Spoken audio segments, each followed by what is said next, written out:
ஸ்ரீ மகாகுரப்யோ நமஹ. ஹரிஹி ஓம்.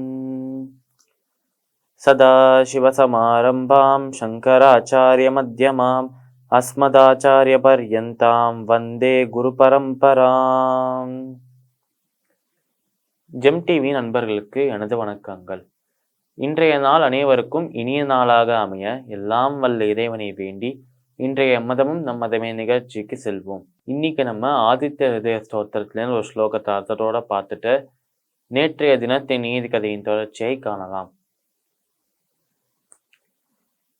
ஆதித்யம் பிரேக்ஷயத் சப்த்வா துபரம் ஹர்ஷமவாப்தமான் திரிராச்சம்ய சுச்சர் பூத்வா தனுராதாய வீரியவான். இந்த ஸ்லோகத்திற்குண்டான விளக்கம். ஆதித்யம் பிரேக்ஷய ஜப்த்வா துபரம் ஹர்ஷம் அவாப்தவான். அதாவது ஆதித்யனை பார்க்கிறாராம் நம்மளோட ராமர்.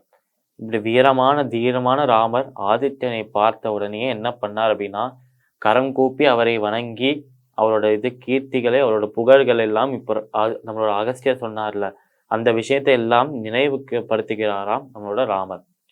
இந்த மாதிரி நினைவுபடுத்தி பார்த்துட்டு கை கூப்பி அவரை வணங்கினதுக்கு அப்புறம் என்ன பண்ணார் அப்படின்னா, திரிராச்சம்ய சுச்சர் பூத்வா தனுராதாய வீரியவான். அதாவது 3 முறை கையில தீர்த்தத்தை கையில நீரை எடுத்துட்டு 3 முறை அவர் அவரையே சுத்தம் செஞ்சுக்கிட்டு திருப்பியும் ஒரு பக்கத்துல அந்த தனுஷை எடுத்து வீரமாக நின்றாராம் ராவணனை எதிர்த்து. இதுக்கப்புறம் என்ன ஆனது? இந்த ஸ்லோகத்துக்கு அப்புறம் வர ஸ்லோகங்கள்லாம் இந்த ஸ்லோகத்துக்கு அப்புறம் நடந்த சம்பவங்களை சொல்றதாம். அப்படி இதுக்கப்புறம் என்ன ஆகுதுங்கிறத அடுத்தடுத்த ஸ்லோகங்களை பார்க்கலாம். இந்த ஸ்லோகத்திற்குண்டான விளக்கம் இதுதான். இப்ப நம்ம நேற்றைய தினத்தின் நீதி கதையின் தொடர்ச்சியை காணலாம். நம்ம ராமர் இந்த அடிப்பட்ட நாய் பார்த்து கேட்கிறாராம் ஒரு விஷயத்த.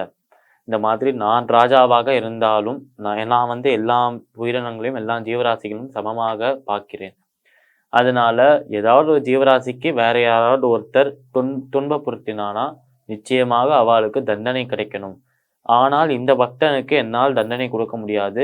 ஏன்னா இங்க அடிப்பட்ட ஒரு நபர், இங்க இதால அஃபெக்ட் ஆன ஒரு நபர் நீதான். அதனால நீதான் இவனுக்கு என்ன தண்டனை கொடுக்கணும் அப்படின்னு சொல்லணும்னு அந்த நாயை பார்த்து சொல்றாராம் இவர் ராமர். அப்படி சொன்ன உடனே இந்த பக்தனுக்கு பயம் வர்றதுதான். ஏன்னா இந்த நாயை தான் நம்ம திட்டியிருக்கோம், இந்த நாயை தான் நம்ம அடிச்சிருக்கோம், நம்ம மேல இருக்கிற கோபத்துல நம்ம மேல இருக்கிற வெறுப்புல இந்த மாதிரி ஏதாவது தப்பா சொல்லிட்டான்னா அது ரொம்ப கஷ்டமா போயிடுமே அப்படின்னு சொல்லிட்டு யோசிக்கிறானாம் இவன். இப்படி யோசிக்கும் போது அந்த நாய் சொன்ன விஷயம் என்ன அப்படின்னா, இல்லை இவனை ஒரு கோவில் நிர்வாகியாக மாற்ற வேண்டும் அப்படின்னு சொல்றாராம் இந்த நாய். இந்த நாய் கேட்ட உடனே நம்மளோட ராமருக்கு ஆச்சரியமா இருக்கான். என்னது, கோவில் நிர்வாகி ஆக்கணுமா? உன்னை துன்புறுத்திருக்கான், இவன் எப்படி கோவிலுக்கு நிர்வாகியாக இருக்க முடியும் அப்படின்னு கேட்கிறான் ராமர். இல்லை, இவனுக்கு உகந்த தண்டனை அதுதான். ஏன்னா என்னோட போன பிறவியில என்னோட முன் ஜென்மத்துல நான் ஒரு கோவில் நிர்வாகியாக தான் இருந்தேன். ஆனா கடவுளுக்கு தொண்டு செஞ்சுக்கிட்டே கடவுளுக்காக வர பணத்துல கொஞ்சம் நம்ம எடுத்துக்கிறதுல இருந்து மனிதர்களால் தப்பிக்கவே முடியாது. அதே போலத்தான் நான் கோவில் நிர்வாகியா இருக்கும்போது கடவுளுக்காக இறைவனுக்காக பணி செய்ய வேண்டும் என்று வந்த கொஞ்ச காசை நான் எனக்காக எடுத்துக்கிட்டேன். அந்த ஒரு செயலுக்காக தான் இந்த ஜென்மத்துல என்னோட நாயாக பிறக்க வச்சிருக்கார் பரமாத்மா அப்படின்னு சொல்றதுதான் இந்த நாய். இந்த நீதி கதையில நம்ம 2 நீதிகளை தெரிஞ்சுக்கலாம். ஒன்று, எப்பயுமே நம்ம பிறரோட அடுத்தவாரோட விஷயங்களுக்கு வஸ்துக்களுக்கு ஆசைப்படக்கூடாது.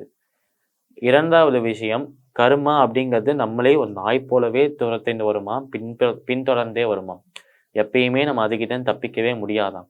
அதனால அது தப்பிக்கணும் அப்படிங்கிற எண்ணத்தை மாத்திக்கிட்டு இனிமேலாவது எந்த தப்பும் செய்யாம இருக்கலாம் அப்படின்னு யோசிக்க வேண்டுமாம் எல்லாருமே.